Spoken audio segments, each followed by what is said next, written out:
Okay student, तो last lecture में हमने जीनोम पैकेजिंग के बारे में डिस्कस किया। आज का जो हमारा टॉपिक है वो है ट्रांसक्रिप्शन। बच्चों, सबसे पहले ट्रांसक्रिप्शन का बेसिक मीनिंग आपको आना चाहिए। ट्रांसक्रिप्शन का बेसिक मीनिंग है डीएनए से नॉन जेनेटिक आरएनए का फॉर्मेशन।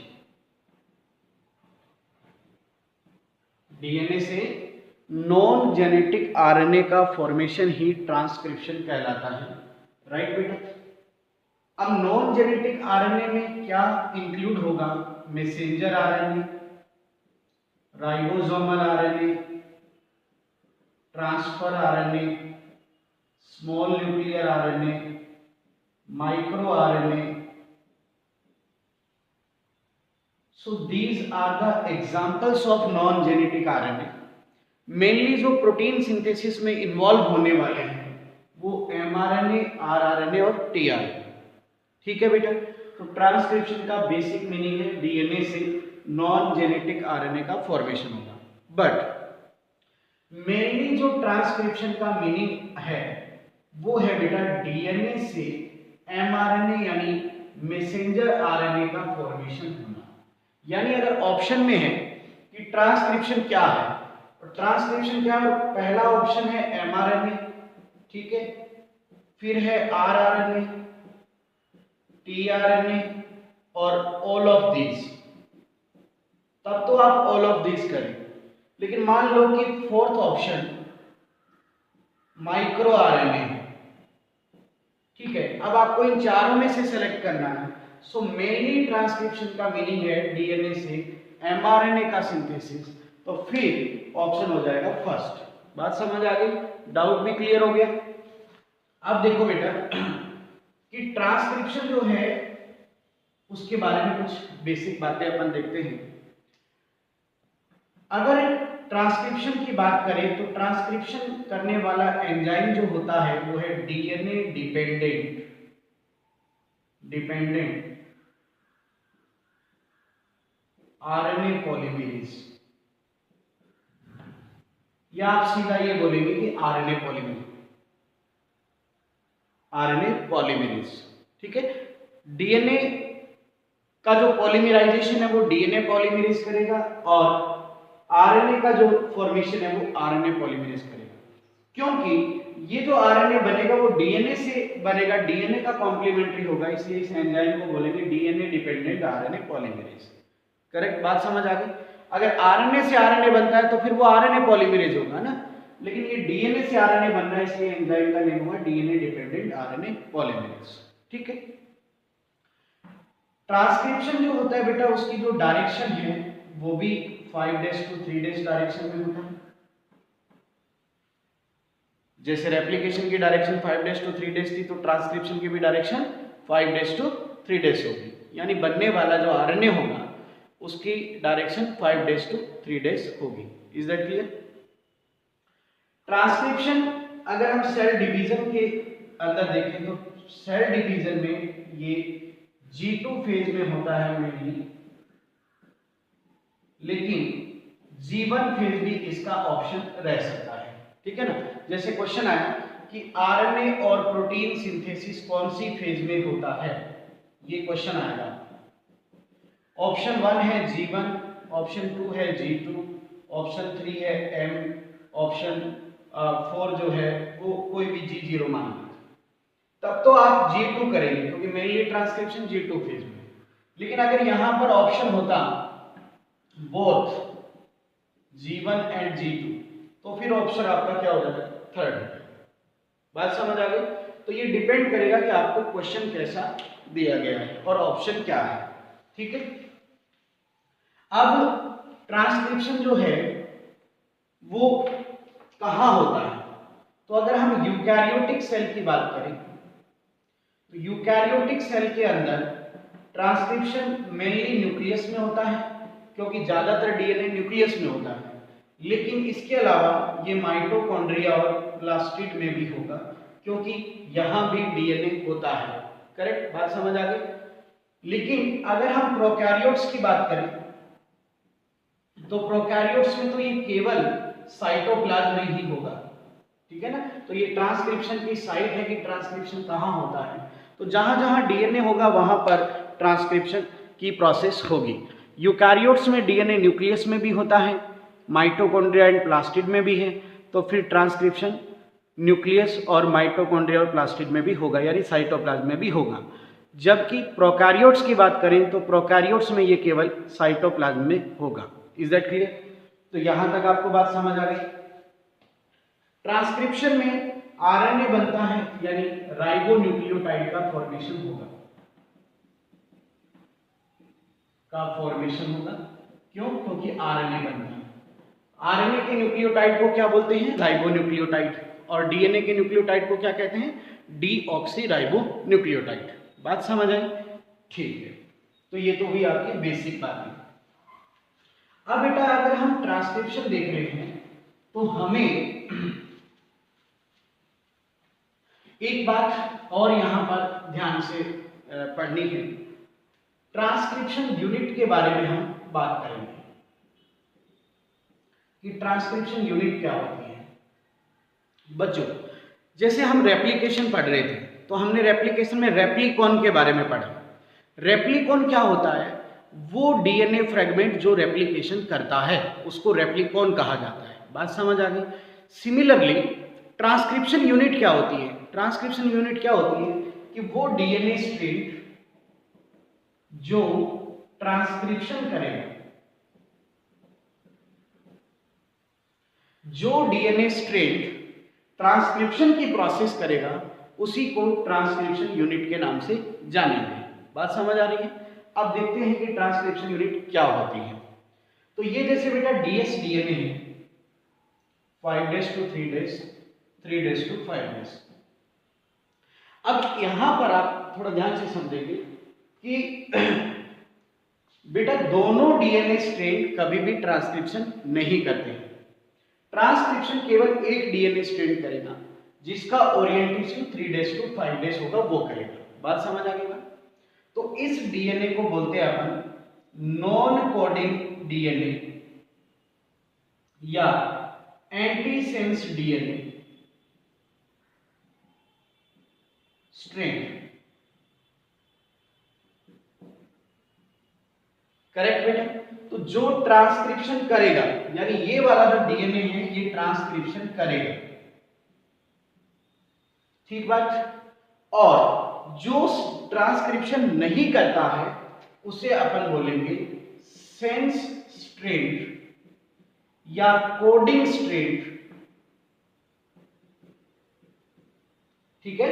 यानी ये वाला डीएनए है जो ट्रांसक्रिप्शन नहीं करेगा। इसका मतलब कि डीएनए का केवल एक स्ट्रैंड ट्रांसक्रिप्शन करता है, तो जो बनने वाला आरएनए होगा वो डबल स्ट्रैंड होगा, सिंगल स्ट्रैंड होगा? वो सिंगल स्ट्रैंड होगा। यानी अगर ये आरएनए बनाएगा तो यहां पर जो मान लो ये एमआरएनए बना है, ये इसकी डायरेक्शन क्या होगी? 5 days to 3 days, और ये सिंगल स्ट्रैंड होगा। कभी भी यूकैरियोटिक सेल में डबल स्ट्रैंड आरएनए का फॉर्मेशन नहीं होगा, क्योंकि अगर double strand non genetic RNA बन गया तो वो अनस्टेबल है, वो अपना एक्सप्रेशन नहीं करेगा और वो लाइसिस हो जाएगा। एक्सप्रेस केवल कौन होगा? सिंगल स्ट्रैंड आरएनए होगा। अभी बायोटेक्नोलॉजी में मैंने आपको आरएनए इंटरफेरेंस भी पढ़ाया था, उसमें भी यही बात बताई थी मैंने। केवल सिंगल स्ट्रैंड आरएनए बनेगा और वही फंक्शनल होगा। अगर डबल स्ट्रैंड आरएनए बन गया, एनसीईआरटी में भी जिक्र है, ये ध्यान रखना, अगर डबल स्ट्रैंड आरएनए बनता है, डबल स्ट्रैंड कब बनेगा? जब दोनों ट्रांसक्रिप्शन करेंगे, है ना। अगर डबल स्ट्रैंड आरएनए बन गया तो वो अनस्टेबल है, वो एक्सप्रेस नहीं होगा और वो लाइसिस हो जाएगा। करेक्ट? समझ आया एकदम अच्छे से? तो अब बताइए कि इनमें से सिंगल स्ट्रैंड है वही ट्रांसक्रिप्शन यूनिट के नाम से जाना जाएगा, और वो कौन सा है जो ट्रांसक्रिप्शन करता है? ये वाला स्ट्रैंड है जो ट्रांसक्रिप्शन करता है, तो इसी को ट्रांसक्रिप्शन यूनिट के नाम से जानेंगे अपन।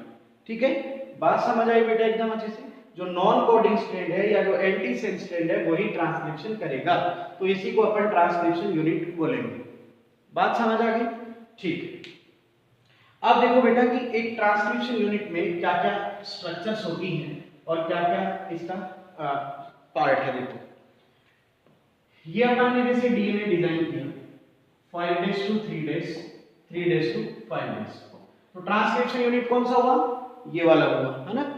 तो जो भी ट्रांसक्रिप्शन यूनिट है उसमें एक प्रमोटर सीक्वेंस होता है। प्रमोटर एक जीन सीक्वेंस है, प्रमोटर जीन सीक्वेंस, और इसी प्रमोटर जीन सीक्वेंस में एक स्टार्ट पॉइंट होता है,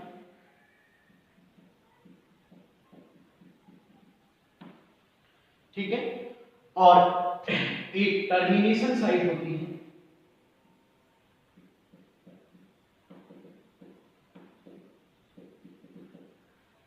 अब देखो ध्यान से, promoter sequence, start point, termination site, और जो ये बीच का पार्ट बच जाएगा ये वाला, इसको बोलेंगे ट्रांसक्रिप्शन साइट, यानी इसी का ट्रांसक्रिप्शन होकर आरएनए बनेगा। तो एक बात आप पहले यहां पर देखिए, क्या पूरा डीएनए आरएनए बना रहा है? नहीं, डीएनए का केवल कुछ पार्ट ही क्या बना रहा है? आरएनए बना रहा है। ये देखो, स्टार्ट पॉइंट से शुरू होगा और यहां तक, यानी ये आरएनए बनेगा यहां पर। तो हमेशा ध्यान रखना, डीएनए का साइज बड़ा होता है और आरएनए का साइज छोटा होगा, क्योंकि कंप्लीट डीएनए कभी आरएनए नहीं बनाता है, और कंप्लीट आरएनए से प्रोटीन नहीं बनेगा, तो प्रोटीन का मॉलिक्यूलर वेट और कम हो जाएगा। तो सबसे ज्यादा मॉलिक्यूलर वेट किसका हो गया? डीएनए का। उससे कम मॉलिक्यूलर वेट आरएनए का, और उससे कम मॉलिक्यूलर वेट प्रोटीन का। बात समझ आ गई? चलिए अब यहां पर पूरी अपन डिटेल में बात करते हैं, अच्छे से सिखाएंगे आपको एकदम। तो ये आपके सामने ट्रांसक्रिप्शन यूनिट है, प्रमोटर सीक्वेंस। प्रमोटर सीक्वेंस वो सीक्वेंस है जहां पर आरएनए पॉलीमेरेज आकर के बाइंड होगी, यानी ये आरएनए पॉलीमेरेज की बाइंडिंग साइट है। ट्रांसक्रिप्शन करेगा कौन? RNA polymerase. तो सबसे पहले आरएनए पॉलीमेरेज को यहां आकर बाइंड होना पड़ेगा। तो ये आरएनए पॉलीमेरेज एंजाइम है, वो यहां पर आकर क्या होगा? बाइंड। तो प्रमोटर समझ आ गया। बात करते हैं स्टार्ट पॉइंट की। जो स्टार्ट पॉइंट है वहां पर एक सीक्वेंस होता है cat sequence, CAT, cytosine, adenine, thymine. ये तो जानते हैं ना, C मतलब साइटोसिन, A मतलब एडेनिन, T मतलब थाइमिन, ये नाइट्रोजन बेस है। तो यहां पर कैट सीक्वेंस होता है और A ऑलवेज स्टार्ट पॉइंट होता है, यानी स्टार्ट पॉइंट का काम कौन करता है? ए, एडेनिन। एडेनिन से हमेशा स्टार्ट पॉइंट होगा, यानी प्यूरिन ऑलवेज स्टार्ट पॉइंट होगा, और यहां से ट्रांसक्रिप्शन स्टार्ट हो जाएगा, यहां से ट्रांसक्रिप्शन स्टार्ट हो जाएगा, यानी यहां से ट्रांसक्रिप्शन स्टार्ट हो जाएगा। Is that clear? तो स्टार्ट पॉइंट समझ आया एकदम अच्छे से, और ये प्रमोटर का ही पार्ट होता है। इसके बाद आता है ट्रांसक्रिप्शन साइट। तो जो ट्रांसक्रिप्शन साइट है उसमें क्या होता है बेटा, कि ये जैसे स्टार्ट पॉइंट है और ये टर्मिनेशन साइट है, तो इनके बीच वाली जो साइट है वो ट्रांसक्रिप्शन साइट है। तो इसका कॉम्प्लीमेंट्री आरएनए बनेगा। जो डीएनए है, इस डीएनए का कॉम्प्लीमेंट्री क्या बनेगा? आरएनए बनेगा। तो ट्रांसक्रिप्शन साइट वो साइट होती है जिसका कॉम्प्लीमेंट्री आरएनए बनता है। बात समझ आ गई एकदम अच्छे से। इसके बाद टर्मिनेशन साइट आती है, और जो टर्मिनेशन साइट है वहां पर क्या होगा बेटा, कि जो ट्रांसक्रिप्शन है वो एंड हो जाएगा, यानी टर्मिनेट हो जाएगा। टर्मिनेट का मतलब कि ट्रांसक्रिप्शन की प्रोसेस खत्म हो जाएगी। बात समझ आई एकदम अच्छे से? कोई डाउट? ठीक है, अब आपको एक काम की बात बताते हैं, एनसीईआरटी का थोड़ा सा क्लियर करवाते हैं आपको। एनसीईआरटी देखो बेटा, अगर आपसे ये पूछा जाए कि प्रमोटर सीक्वेंस कहां है, मेरी बहुत सी बातें हैं, ये बड़ा गौर से सुनना। प्रमोटर सीक्वेंस कहां है, तो आप क्या बताओगे? 3' एंड पर। ये देखो 3' एंड पर है। आपसे पूछा जाए कि टर्मिनेशन साइट कहां है,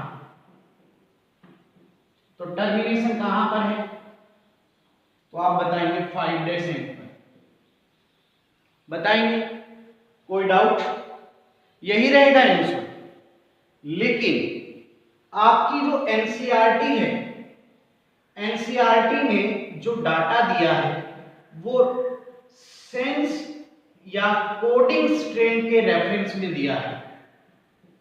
एनसीईआरटी ने रेफरेंस किसका यूज किया है? सेंस स्ट्रेन का रेफरेंस यूज किया है एनसीईआरटी ने।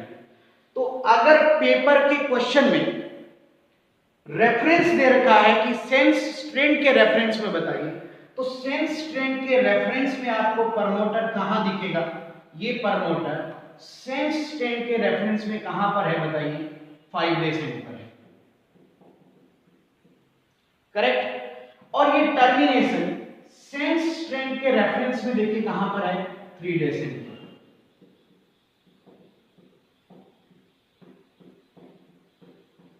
अगर आपको सेंस स्ट्रेन का रेफरेंस दे रखा है तभी आपको ये करना है, अदरवाइज आपको प्रमोटर पूछे तो 3 डेसिमल पर, टर्मिनेशन पूछे तो 5 डेसिमल पर। बात समझ आई कि नहीं आई?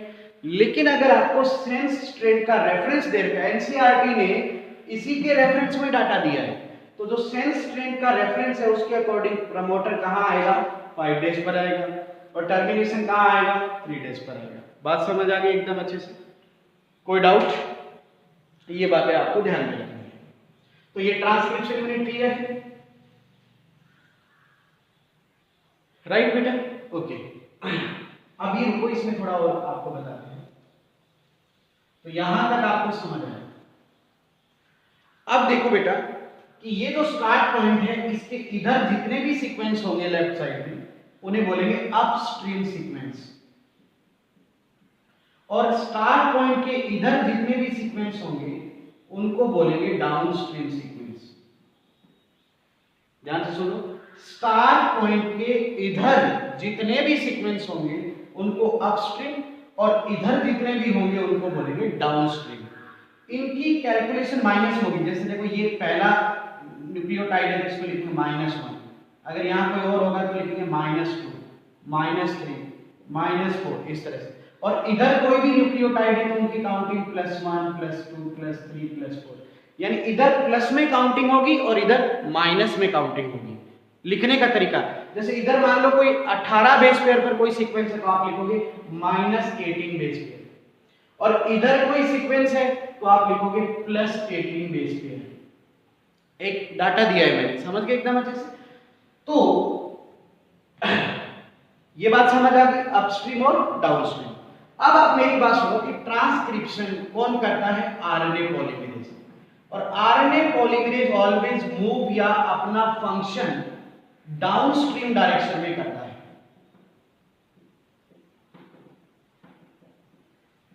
आरएनए पॉलीमरेज एक बार जुड़ने के बाद हमेशा डाउनस्ट्रीम ही चलेगा, बैक नहीं आएगा अपस्ट्रीम कभी भी। बात समझ आ रही है एकदम अच्छे से?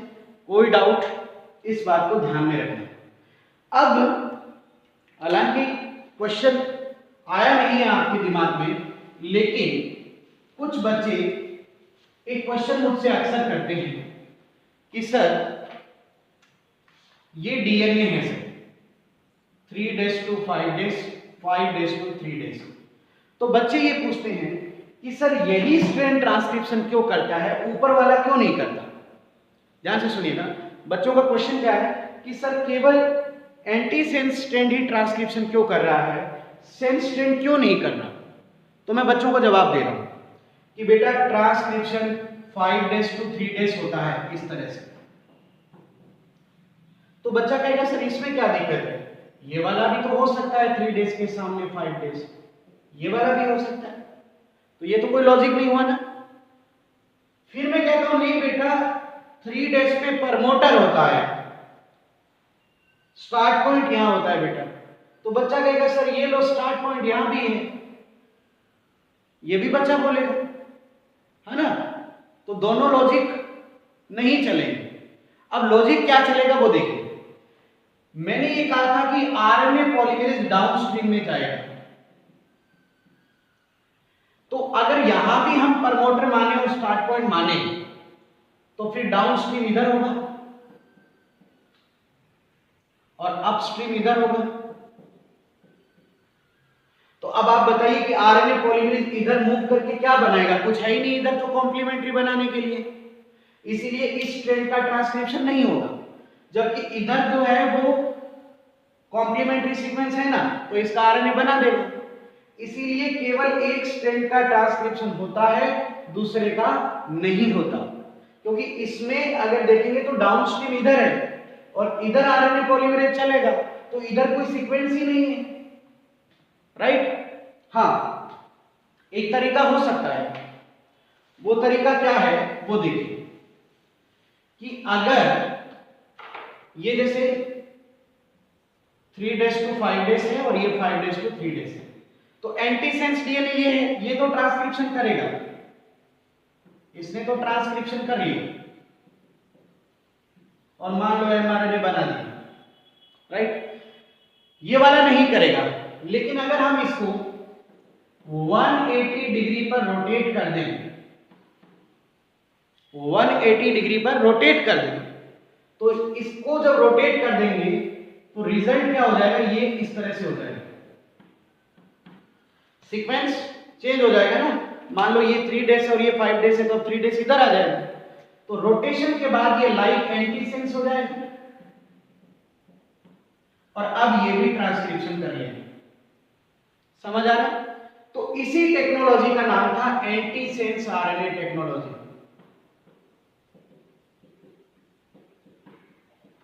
अब समझ आया एंटीसेंस आरएनए टेक्नोलॉजी क्या होती है कि इस आरएनए को अगर 180 डिग्री पर रोटेट कर दें तो ये भी एंटीसेंस की तरह बन जाएगा। पहले ये सेंस था, अभी इसका सीक्वेंस भी एंटी, इसकी डायरेक्शन का खेल है सर, तो ये भी एंटीसेंस डायरेक्शन में आ जाएगा और ये भी आरएनए बना देगा। लेकिन इस आरएनए को बोलेंगे मिक आरएनए या interferencing RNA, messenger inhibitory complementary RNA. ये मैसेंजर आरएनए का कॉम्प्लीमेंट्री है और इसको इनहिबिट कर देगा, यानी ये अगर इसके साथ जुड़ गया तो डीएस आरएनए बन जाएगा, और डीएस आरएनए मैंने बोला था अनस्टेबल होता है, ये एक्सप्रेस नहीं होगा, है ना, और ये लाइसिस भी होता है। बात समझ आ गई? तो यही आरएनए इंटरफेरेंस था कि किसी एक आरएनए की इंटरफेरेंस कराकर हम उसको एक्सप्रेस नहीं होने देंगे, उस जीन का एक्सप्रेशन ही रोक देंगे। समझ आ गया? तो इसे एंटीसेंस आरएनए टेक्नोलॉजी कहा जा रहा था, आरएनए इंटरफेरेंस कहा जा रहा था, जीन साइलेंसिंग, हमने इसके द्वारा इन जीन को साइलेंस कर दिया, इनको एक्सप्रेस नहीं होने दिया। समझ आया आपको एकदम अच्छे से? तो ये वाला भी मैंने थोड़ा ब्रीफ दोबारा करवा दिया है आपको, ठीक है, करेक्ट। तो अब आज की क्लास का कंक्लूजन ये हो गया कि भाई दो डीएनए स्ट्रैंड में से केवल एक स्ट्रैंड ट्रांसक्रिप्शन करता है, उसको एंटीसेंस या नॉन कोडिंग स्ट्रैंड कहते हैं, और जो ट्रांसक्रिप्शन नहीं करता उसको सेंस या कोडिंग स्ट्रैंड कहते हैं। ठीक है, बात समझ आ गई? ठीक बात। अब हम इस ट्रांसक्रिप्शन की प्रोसेस को आगे बढ़ाते हैं और आज हम आपको प्रोकैरियोटिक ट्रांसक्रिप्शन के बारे में बताएंगे।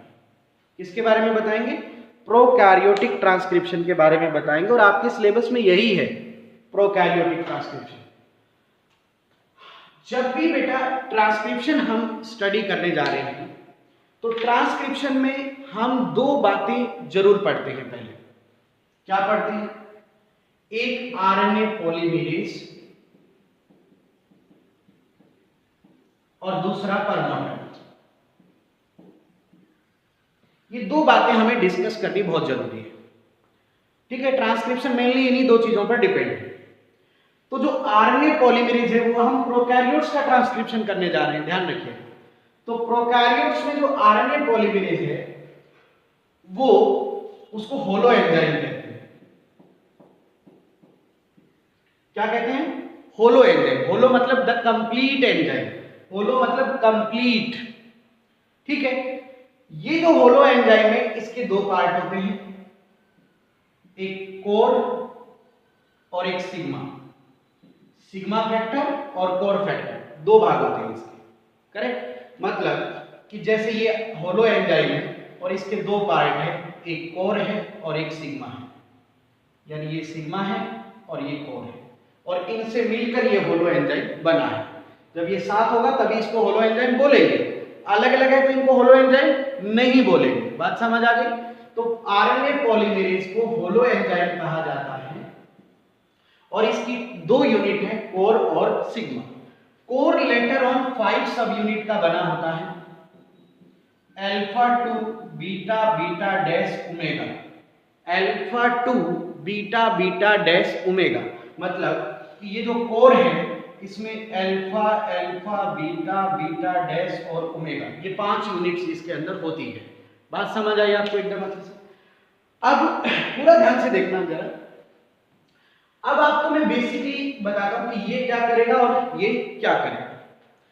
आप मुझे सबसे पहले ये बताइए कि अगर हमें ट्रांसक्रिप्शन करना है तो क्या क्या स्टेप्स होंगे? ट्रांसक्रिप्शन के स्टेप्स,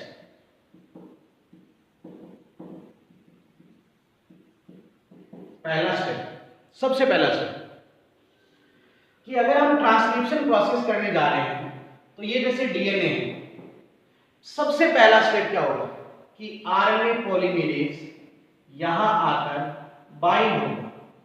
सबसे पहला स्टेप तो यही होगा ना कि आरएनए पॉलीमरेज आकर बाइंड होगा प्रमोटर के साथ, पहला स्टेप यही होगा। तो सबसे पहला काम हुआ आरएनए पॉलीमरेज की बाइंडिंग विद प्रमोटर।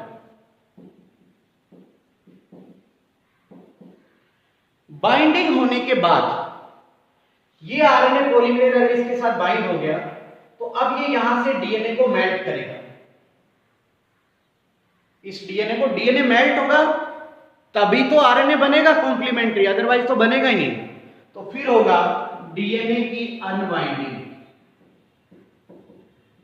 डीएनए खुलेगा, फिर यहां पर आरएनए बन जाएगा। यानी तीसरा स्टेप हुआ आरएनए सिंथेसिस और फिर उसकी प्रूफ रीडिंग भी। एक बार जब हमें पता लग गया कि भाई ये सही बन चुका, अब हम डीएनए को रीबाइंड कर देंगे, डीएनए वापस रीबाइंड हो जाएगा। अब आएगा डीएनए की रीबाइंडिंग। तो इस तरह ट्रांसक्रिप्शन शुरू हो गया, ये काम हो गया इनिशिएशन। इसी तरह ये काम चलता रहेगा, यानी इसके बाद क्या आएगा इलोंगेशन और फिर आएगा टर्मिनेशन।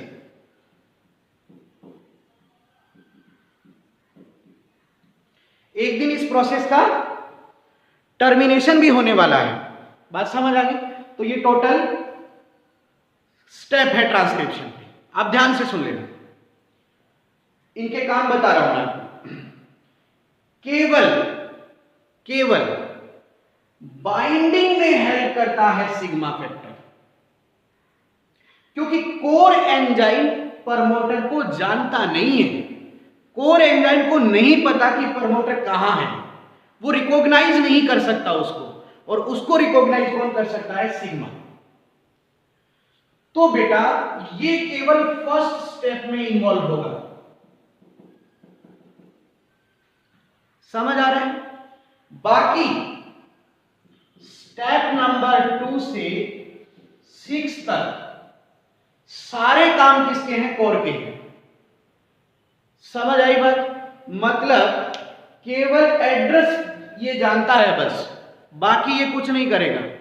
और यही कारण है कि एक बार जो ट्रांसक्रिप्शन शुरू हो जाता है तो सिग्मा अलग हो जाएगा। ध्यान से सुनिएगा, एक बार जो ट्रांसक्रिप्शन शुरू हो गया तो सिग्मा अलग हो जाएगा। इलोंगेशन और टर्मिनेशन अकेला कौन कर देगा? कोर कर देगा, क्योंकि कोर सारे काम कर सकता है। डीएनए को अनवाइंड कौन कर सकता है? कोर। आरएनए कौन बनाएगा? Core. Proof reading core, DNA की रीबाइंडिंग कोर, सारे काम ये कर सकता है। इलोंगेशन ये कर सकता है, टर्मिनेशन ये कर सकता है। बस ये तो पहली बार बाइंड नहीं हो सकता। इसका मतलब केवल इनिशिएशन में इसकी जरूरत है। एक बार जो इनिशिएशन हुआ उसके बाद सिग्मा रिमूव हो जाएगा और सारा काम कौन करेगा? कोर करेगा। बात समझ आई कि नहीं आई? यानी होलो एंजाइम, होलो का मतलब जब दोनों साथ में हो, तो दोनों साथ में केवल इनिशिएशन में ही होंगे। इलोंगेशन अकेला कोर करेगा, टर्मिनेशन भी अकेला कोर करेगा। बात समझ आ रही है एकदम अच्छे से? ये बात आप ध्यान रखें, ठीक है ना? तो ये हुआ इसका एंजाइम।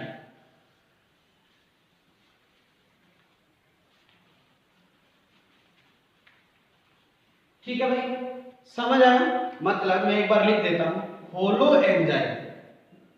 होलो एंजाइम का मतलब कोर प्लस सिग्मा, ये दोनों इनिशिएशन में काम करेंगे, लेकिन इलोंगेशन और टर्मिनेशन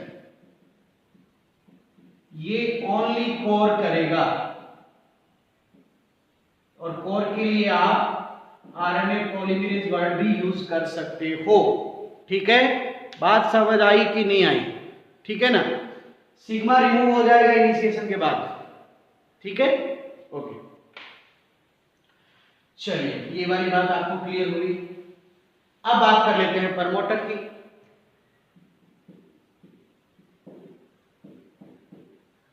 अभी प्रोकैरियोट्स का चल रहा है, प्रोकैरियोट्स का ही एंजाइम बताया है और प्रोकैरियोट्स का ही प्रमोटर बताऊंगा। ठीक है, तो देखिए प्रमोटर क्या होता है बेटा? डीएनए सीक्वेंस होता है। क्या होता है? DNA sequence. ये डीएनए सीक्वेंस है, आप ये कहिए कि ये जीन सीक्वेंस है। ठीक है, अब ये केवल मैं प्रमोटर की स्ट्रक्चर बना रहा हूं यहां पर। तो प्रमोटर कहां होता है? 3 डेज एंड पर, एंटी सेल्स है ना, ये 5 डेज एंड है सेल्स का। ठीक है, तो अपन ये प्रमोटर का एरिया मान लेते हैं। यहां ये प्रमोटर का एरिया है। प्रमोटर मोस्टली अपस्ट्रीम रीजन में होता है, यानी ये अपस्ट्रीम सीक्वेंस है सारा, क्योंकि स्टार्ट पॉइंट के बाद क्या स्टार्ट हो जाता है? डाउनस्ट्रीम।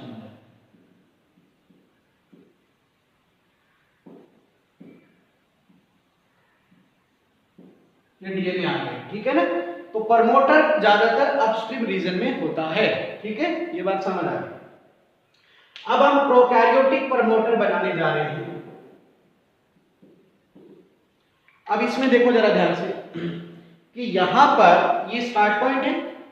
स्टार्ट पॉइंट पर एक सीक्वेंस होता है, आपको पता होगा कैट, और ए ऑलवेज स्टार्ट पॉइंट का काम करेगा।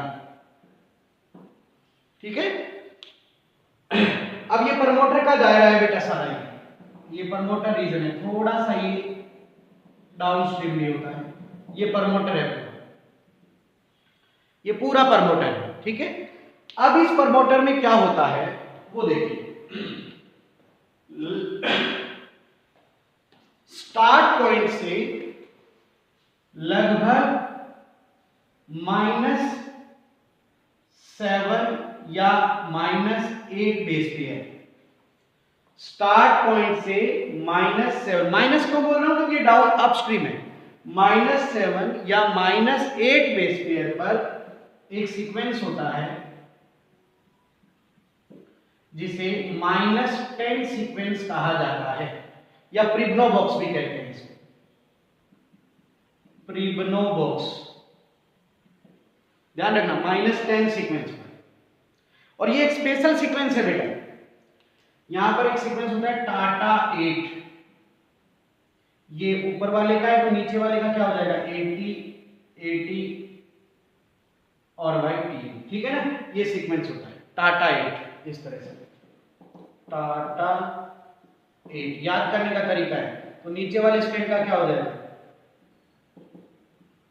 इस तरह से। ठीक है ना, तो ये स्टार्ट पॉइंट से -7 या -8 बेस पेयर की डिस्टेंस पे होता है। ठीक है, -10 सीक्वेंस बोलते हैं इसको। अब इससे 17 या 18 बेस पेयर की दूरी पर 17 या 18 बेस पेयर की दूरी पर फिर एक सीक्वेंस होता है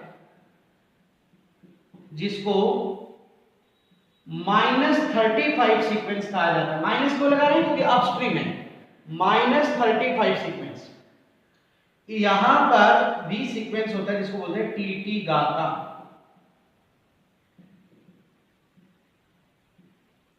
ठीक है ना, टीटी गाका। तो ये ऊपर वाले स्ट्रैंड का है, तो नीचे वाले का क्या हो जाएगा? ये हो जाएगा, राइट। तो अब ये पूरा प्रमोटर है, देखो स्टार्ट पॉइंट से -7 या -8 बेस पेयर पर -10 सीक्वेंस, फिर 17 या 18 बेस पेयर के बाद -35 सीक्वेंस। ठीक है, यानी इस प्रमोटर की क्या क्या स्ट्रक्चर हो गए, देखो इस प्रमोटर के क्या क्या पार्ट हो गए। इस प्रमोटर का पहला पार्ट हो गया -35 सीक्वेंस, ये वाला। दूसरा पार्ट हो गया बेटा डिस्टेंस बिटवीन -35 एंड -10 सीक्वेंस, -35 और -10 के बीच की डिस्टेंस। फिर हो जाएगा -10 सीक्वेंस या प्रिग्नो बॉक्स, और फिर आएगा इसमें start point. Start point, right. तो ये है बेटा सीक्वेंस। तो अब देखते हैं इनका क्या क्या काम है। सबसे पहले बात करते हैं -35 सीक्वेंस। तो बेटा जब भी आरएनए पॉलीमरेज आएगा तो आरएनए पॉलीमरेज सबसे पहले यहां आकर बाइंड होगा। कहां बाइंड होगा? कहते हैं ना कि आरएनए पॉलीमरेज प्रमोटर पर बाइंड होता है। आज तो आपको यह भी बता दिया मैंने कि वो प्रमोटर पर कहां जुड़ता है, कहां जुड़ता है? -35 पे जुड़ता है। तो आरएनए पॉलीमरेज यहां पर बाइंड होता है। इसका काम हो गया कि यहां आरएनए पॉलीमरेज आकर बाइंड होगा। ठीक है, इसका काम पता चल गया। अब आरएनए पॉलीमरेज आकर इसको पूछता है कि भाई मुझे ट्रांसक्रिप्शन करना है और मुझे स्टार्ट पॉइंट का एड्रेस बताओ। इसको पूछता है कौन? RNA polymerase. तो ये कहता है कि भाई देखो ऐसा है कि मैं तो नहीं जानता कि स्टार्ट पॉइंट किधर है इधर ही, लेकिन मुझे नहीं पता।